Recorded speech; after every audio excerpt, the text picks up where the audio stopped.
Assalamualaikum students, I hope you all are fine. I'm your computer teacher and welcome to your online class. Let's open page number 31. Today we will discuss the component of an operating system. What components are involved in operating system? अपने previous lecture में हमने function of operating system पढ़ा था कि operating system कौन कौन से function perform करता है, जिसमें हमने देखा था booting up, managing file and directories, managing file and folder and multitasking. Let's start today's lecture. Component of an operating system. Let us now look at the part of an operating system that allow it to perform its function. यानी हम parts देखेंगे कि कौन कौन से ऐसे parts जो कि ऑपरेटिंग सिस्टम के साथ मिलकर फंक्शन परफॉर्म करते हैं different. An operating system has many important parts. We will learn about 3 of them. Operating system के डिफरेंट पार्ट्स हैं जिनमें से हम इस चैप्टर में 3 देखेंगे. फर्स्ट है लोडर. लोडर को हम ऑलरेडी डिस्कस कर चुके हैं, जो कि लोड करता है बैक मेमोरी से प्रोग्राम को मेन मेमोरी में. The loader is an important part of the operating system that loads the all program and instruction from the backup storage to the main memory. Loader क्या करता है? जब computer boot up होता है, start होता है उसका प्रोसेस, तो बैकअप मेमोरी से लोड करता है प्रोग्राम को मेन मेमोरी में. Once the program has been loaded, जब प्रोग्राम लोड हो जाता है, the user can start working on them. Computer अपनी GUI फेज़ में यानी ग्राफिकल यूज़र इंटरफेस में जब इंटर होता है, देन यूज़र अपनी कम्युनिकेशन जो है कंप्यूटर के साथ स्टार्ट करता है. The instruction are perform by the computer to perform the task required by the user. The loader use activities other devices and components. जब प्रोग्राम लोड हो चुका होता है, तब कंप्यूटर जो भी यूज़र इंस्ट्रक्शन देता है उसको फॉलो करते हुए अपने टास्क परफॉर्म करता है जो भी यूज़र को रिक्वायर्ड होता है. और लोडर एक्टिवेट करता है उन तमाम डिवाइसेस और कंपोनेंट को जो अटैच होते हैं कंप्यूटर सिस्टम के साथ. नेक्स्ट है हमारा प्रोग्राम एंड इंस्ट्रक्शन. प्रोग्राम होता है सेट ऑफ इंस्ट्रक्शन जो कि हम कंप्यूटर को देते हैं और कंप्यूटर कोई भी टास्क परफॉर्म करता है. और प्रोग्राम जो उसके अंदर सॉफ्टवेयर होते हैं वो कहलाते हैं. The operating system contains several programs that can be run on computer system. Move to the next page. The operating system can also contain instruction that the computer perform to run the program. Computer क्या करता है? Operating system जो होता है उसके अंदर instruction होती हैं हमारे कंप्यूटर्स को कैसे कोई प्रोग्राम जो है वो रन करना है, कैसे कोई टास्क परफॉर्म करना है. The device driver is a program that automatically run the system devices attached to the computer. जैसे हमें कोई भी ऐप इस्तेमाल करने के लिए उस ऐप का रिक्वायर्ड होना हमारे सेल फोन में ज़रूरी है, इसी तरह कंप्यूटर सिस्टम में हर प्रोग्राम के चलने के लिए उसका डिवाइस ड्राइवर मौजूद होना ज़रूरी है. यानी उसका ऐसा सिस्टम सॉफ्टवेयर मौजूद हो जो कि उसको रन करने के लिए हेल्प करे. इसीलिए कंप्यूटर में कोई भी जो प्रोग्राम है वो रन करने के लिए उसका ड्राइवर मौजूद होना ज़रूरी है. This driver are installed through drives. ये ड्राइवर CD के ज़रिए अपने कंप्यूटर में इंस्टॉल किए जाते हैं.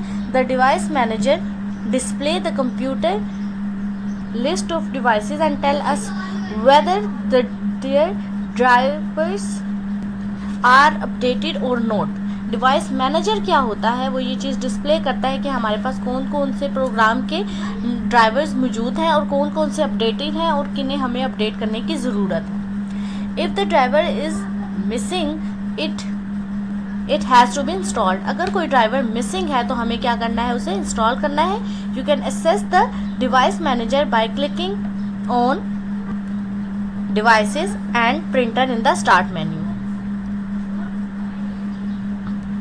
हमें ये देखने के लिए कि हमारे पास कौन कौन से ड्राइवर्स मौजूद हैं, इनके लिए हमें क्या करना होता है? स्टार्ट मेन्यू पे जाके डिवाइसेस एंड प्रिंटर्स पे क्लिक करना होता है. उससे हमें पता चलता है जब लिस्ट डिस्प्ले होती है तो कौन कौन से हमारे पास ड्राइवर मौजूद हैं और कौन कौन से अपडेटेड नहीं हैं. अगर जैसे मोबाइल में कोई ऐप हो तो वो अपडेटेड ना हो, उसका न्यू लेटेस्ट कुछ एडिशन आए तो क्या होता है, हमें उसको अपडेट करना होता है। इसी तरह कंप्यूटर में मौजूद ड्राइवर्स को भी हमें अपडेट करना होता है। द यूज़र कंप्यूटर इंटरफेस, जब कंप्यूटर ऑन हो जाता है और यूज़र अपनी कम्युनिकेशन जो स्टार्ट करता है कंप्यूटर के साथ, वो जो डिस्प्ले हो रहा होती है स्क्रीन जिसके थ्रू हम अपनी काम स्टार्ट करते हैं कंप्यूटर पे, वो कहलाती है user interface, graphical user interface, जिसमें आपको कंप्यूटर स्क्रीन जब ऑन होती है तो कंप्यूटर के विंडो नज़र आ रही होती है, आइकन आपको पॉइंटर यानी वो कर्सर जो मूव करता हुआ दिखाई दे रहा होता है, वो तमाम चीज़ें कहलाती है graphical user interface. The user computer interface make it easy for user to give instruction to the computer। जब ग्राफिकल यूज़र इंटरफेस अपीयर होता है तो ये यूज़र के लिए बहुत इजी होता है कि वो कोई भी इंस्ट्रक्शन जो है कंप्यूटर पे दे सके और वो कंप्यूटर अपना टास्क परफॉर्म करे। If they do not understand machine code, अगर वो मशीन कोड नहीं जानता, क्योंकि जो हमारा कंप्यूटर है वो सिर्फ मशीन कोड को अंडरस्टैंड करता है, लेकिन जो हम कंप्यूटर पे काम करते हैं वो मशीन कोड नहीं होता। तो क्या है कि ग्राफिकल यूज़र इंटरफेस वो चीज़ है जो हमें अपनी वर्डिंग में काम को करने के लिए हेल्प करती है, यानी हम उसे अपनी वर्डिंग में करते हैं और वो उसे कन्वर्ट कर देती है मशीन कोड में। Machine code is the language of computer. Machine code क्या है? कंप्यूटर की लैंग्वेज है जिसे सिर्फ कंप्यूटर ही अंडरस्टैंड कर सकता है। Command line interface and graphical user interface are the common types of computer interface. Usually CLI is faster than GUI but GUI is simpler to use।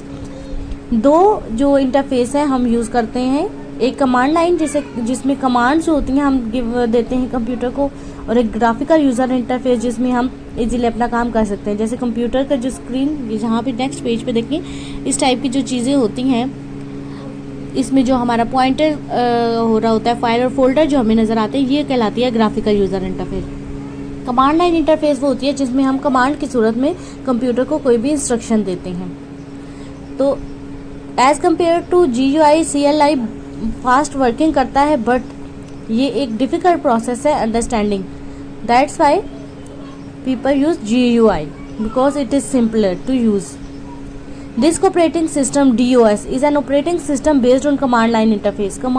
सबसे पहले जो है ना, हमने ये बात की कि जो यूज़र इंटरफेस है वो 2 पार्ट्स में डिवाइड है, command line interface and GUI यानी graphical user interface. Then command line further divide है DOS में। DOS is an operating system based on command line for a type command to perform required task. ये क्या करता है? Follow करता है उन कमांड्स को जो कोडिंग की सूरत में कंप्यूटर सिस्टम को दी जाती हैं। It is quite fast but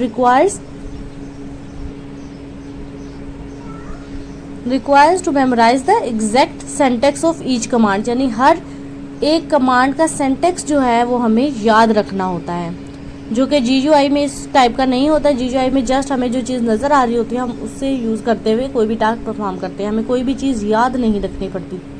the command line interface